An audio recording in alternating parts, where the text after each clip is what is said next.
Welcome back, listeners, to another episode of Susan Lopresti Wellness, Mind, Body, and Soul, the podcast where we explore the highs, the lows, and everything in between when it comes to a woman's life, her health, and all aspects of navigating the midlife landscape.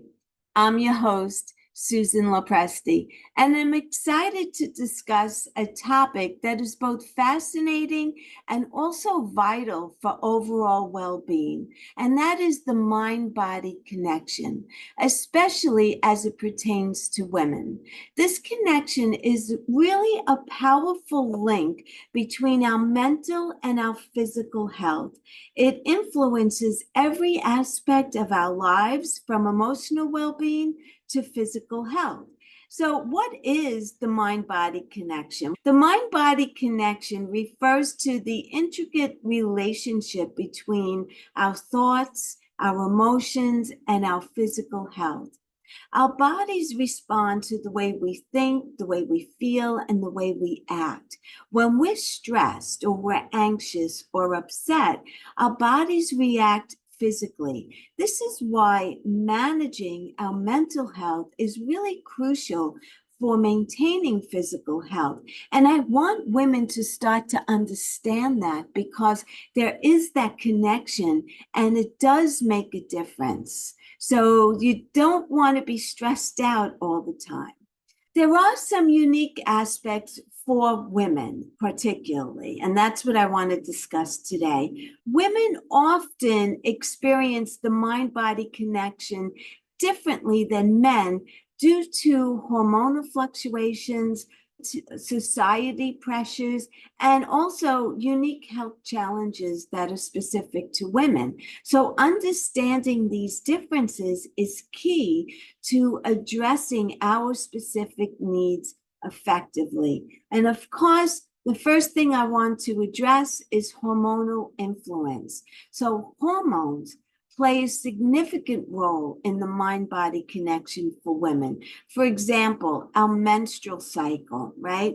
So there are fluctuations in estrogen and progesterone that can really affect our mood, our energy levels, and also our physical health. Pregnancy is another aspect of our lives that happened. Hormonal changes during pregnancy can really impact mental health, leading to conditions like prenatal or postnatal depression. Now, I remember when I first got pregnant, I wasn't planning to have a child, and I was married, and I decided that, okay, well, this is what God wants, so I'm going to have this baby. But it wasn't in my plan. And, I always had a plan. I always had a plan. And this wasn't part of the plan. So I cried a lot. Anytime I told someone that I was pregnant, and I'd say, oh, yeah, I just wanted to let you know that I'm 6 weeks pregnant, I'd start crying, and they would be like, oh my God, it was hormonal. It was not part of my plan, and it wasn't really where I wanted to go in life at that moment, but this is what I was up against. So my hormones were rampant, and all I ever did was cry. But it turned out beautifully, and I'm so happy that I have a 31-year-old daughter right now, and it was God's greatest blessing. But my hormones at the time of pregnancy were all over the place.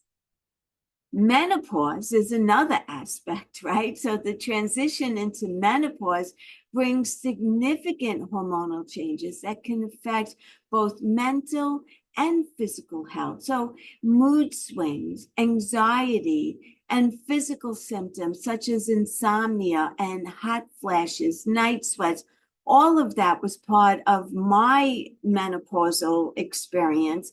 And it was a hard time. And so it was, again, physical and it was mental. So stress affects everyone, right?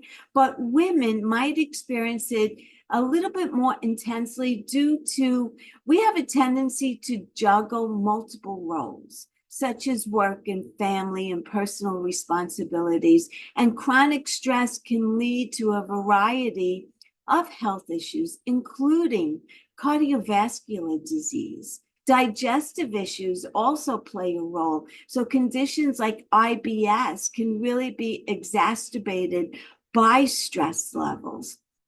Emotions are powerful and they can manifest physically in a lot of various ways. So, for example, anxiety can cause muscle tension, headaches, fatigue. When you're anxious, it's exhausting, it drains you, it depletes you of everything. Depression is the same way. It often leads to changes in appetite, changes in your sleep patterns, and it just affects your overall health.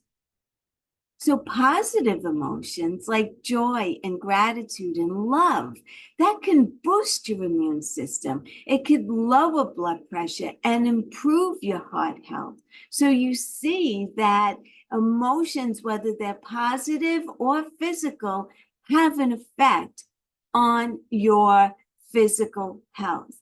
So what are some practical steps that we could utilize to strengthen that mind-body connection so we're more balanced? Well, mindfulness and meditation are big, and I am a total believer in mindfulness and meditation because I am a meditation practitioner. So clearly, I believe that meditation can make a huge difference in how you feel. It will help to reduce stress. It improves emotional regulation, and techniques like deep breathing and meditation can calm the mind and positively impact the body. Regular exercise. I talk about exercise all the time because it affects so many different areas of our health and our well-being. And regular exercise releases endorphins, improving mood and reducing stress. So find an activity that you love to do, whether it's yoga, dancing, walking, and you will see an immediate improvement. If you go out and take a walk, if you're feeling a little down or a little anxious or whatever it is, go out and take a walk. When you come back from that walk, you will already see a difference in how you feel. Regular exercise is key. A healthy diet is also key. Eating a balanced diet that's rich in nutrients supports both physical and mental health. So incorporate foods like leafy greens and berries, nuts, and fish are all particularly beneficial. You want to stay away from processed foods. Processed foods are loaded with artificial chemicals, additives, preservatives, sugar, salt, all things that we don't need in our body. And when they're in our body has to work harder to rid ourselves of these chemicals. They're perceived as invaders in our body. So when we don't have that physical added stress to our body, you will start to see a difference. So please, I talk about diet all the time for a reason. It does make a difference. Physically, yes. Emotionally, most definitely. So if you're feeling stressed, if you have anxiety, if you have a little bit of depression, if you're just not feeling your best, you're not 100%, look at your diet. Also, get adequate sleep. Quality sleep is essential for mental clarity and physical health as well. You want to aim for 7 to 9 hours of sleep per night, and you want to establish a regular sleep routine. What do I mean by that? A regular sleep routine, first and foremost, you want to have a set bedtime and a set wake-up time. And that's 7 days a week. Not Monday through Friday, you have one routine because you have a work schedule. And then on the weekends, you want to stay up later and wake up later. That's not ideal. Your body likes routine. It gets used to routine. And routine is what works best for you. So establish a 7 to 9 hour sleep cycle and do that 7 days a week. So on Friday, Saturday, and Sunday, continue with going to bed at 10, for example, and waking up at 7 or 8 in the morning.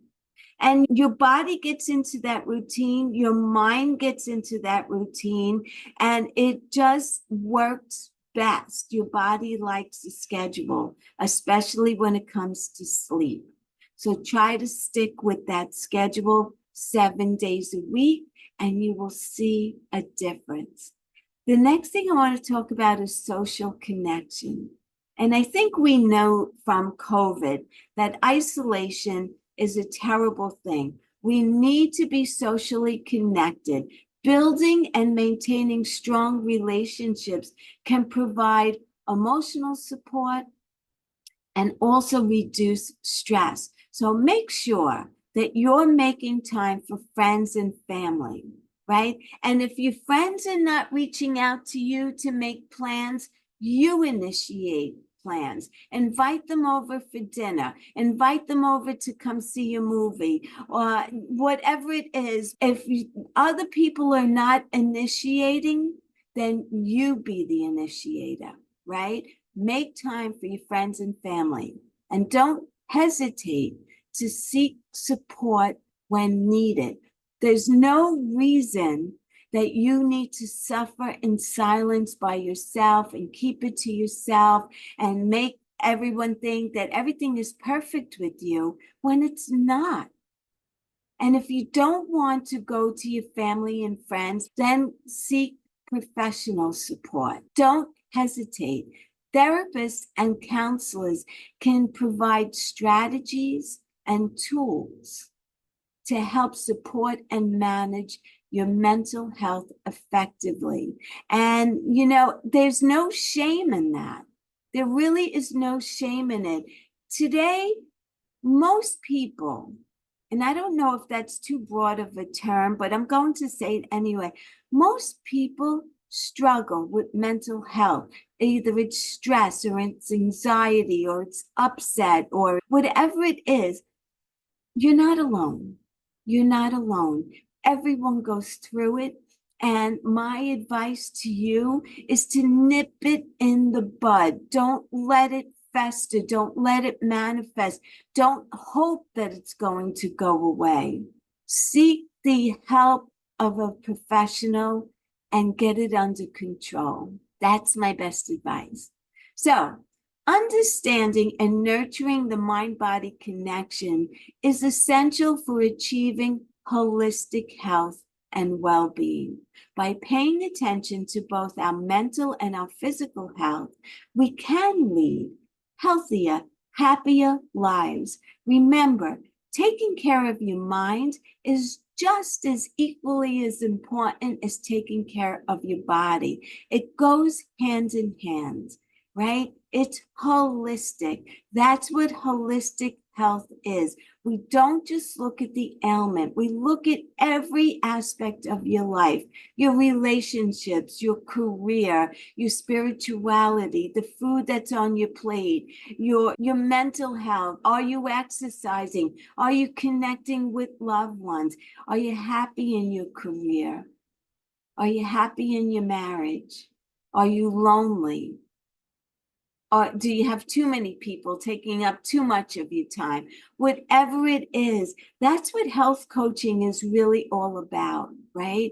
Talking it out with someone else, getting the support that you need. Remember, taking care of your mind is just as important as taking care of your body. Thank you for being here with me today. I hope that you found this discussion insightful and empowering. And if you're having problems, I hope it encourages you to seek the help of a professional. If you think that this episode could benefit someone who you know and love, kindly share it with them as well.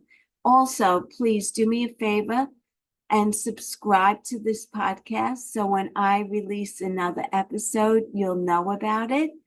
I appreciate each and every one of you. Until the next time, be well, stay happy, and bye for now. Take good care, everyone.